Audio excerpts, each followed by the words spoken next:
Black Op Radio presents 50 Reasons for 50 Years. Why the Warren Commission may be the greatest fraud perpetrated on the American public. Now your host, Len Osanic. The discovery of a so-called sniper's nest shortly after 1 p.m. the day of the assassination provided the first hard physical evidence in the case. Evidence that to this day is considered the foundation of the lone assassin's guilt. However, as with everything else in this case, the evidence holds up only to the extent that you don't think about it. This is the 6th floor of the Texas Schoolbook Depository. And here, in the southeast corner, is the sniper's nest. These familiar pictures are not from November 22nd. They were actually taken 3 days later, and the sniper's nest they depict is not what was originally discovered.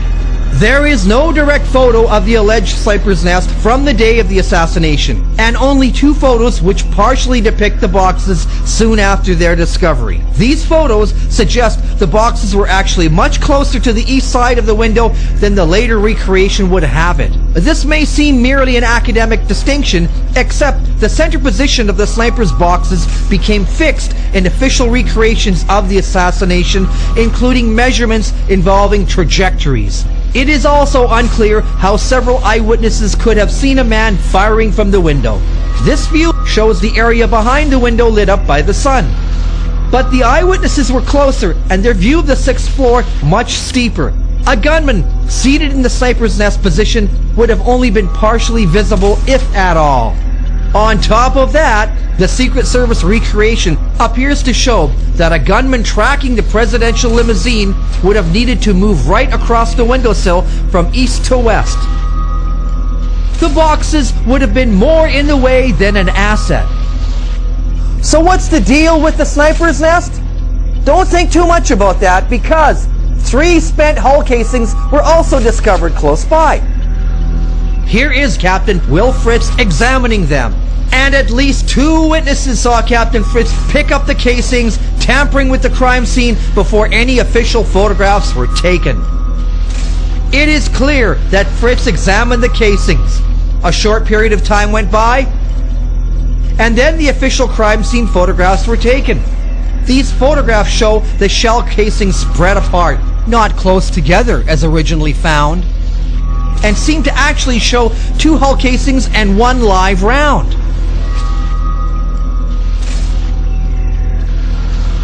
In fact, all the paperwork generated between Dallas Police and FBI describes 2 shell casings and 1 live round. It took another 6 days before a 3rd shell casing was entered into the record, courtesy of Captain Fritz, with the claim it had been sitting in his office the whole time. This 3rd shell would be the only one marked to establish a chain of custody, but it also was dented, meaning it would be impossible for any bullet to fire. For its part, the Warren Commission, realizing that the evidence photos showed only 2 spent shells instead of 3, used a second photo, a photo featuring a shell crudely superimposed. But try not to think about that, because also found at the sniper's nest was a paper sack used by the assassin to smuggle his rifle into the building. Although several Dallas police officers said the remnants of a chicken lunch, including a paper bag and a soft drink bottle, was discovered in the sniper's nest, later evidence photos placed these items further away. Back in the southeast corner, the lunch bag would morph into a much larger rifle sack. And although no official photos actually show the bag in the sniper's nest, the Warren Commission helpfully drew a diagram showing its location. The Warren Commission did not reveal that the bag carried out of the Schoolbook Depository and the bag in the Commission's archives do not match, and that a 3rd bag was found in the dead letter drop of the Dallas post office inside an envelope addressed to Lee Oswald. But it's best not to think about that either, because the assassin's rifle was discovered soon after. There were a stack of boxes just at the head of the stairwell going downstairs. And Boone looked over into it and said, "Here it is. Here's the rifle."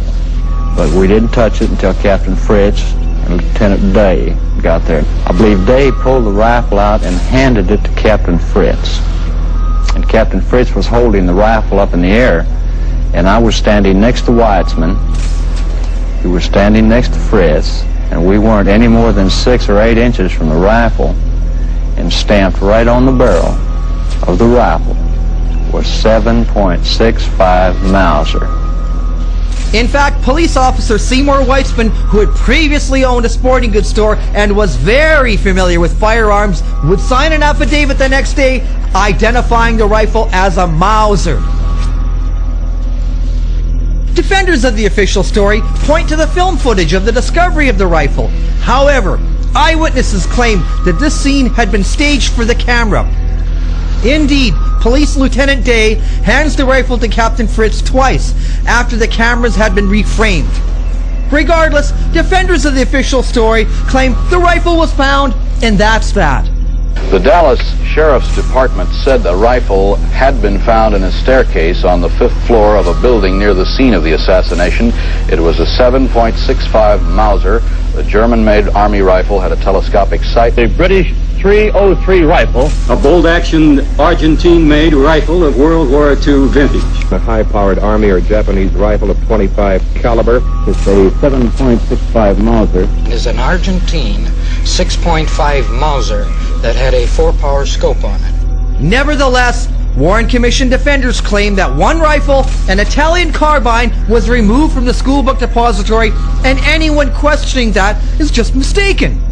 And the amateur footage depicting a group of officers huddled around what appears to be a different rifle, well, it's just best you don't think too much about it.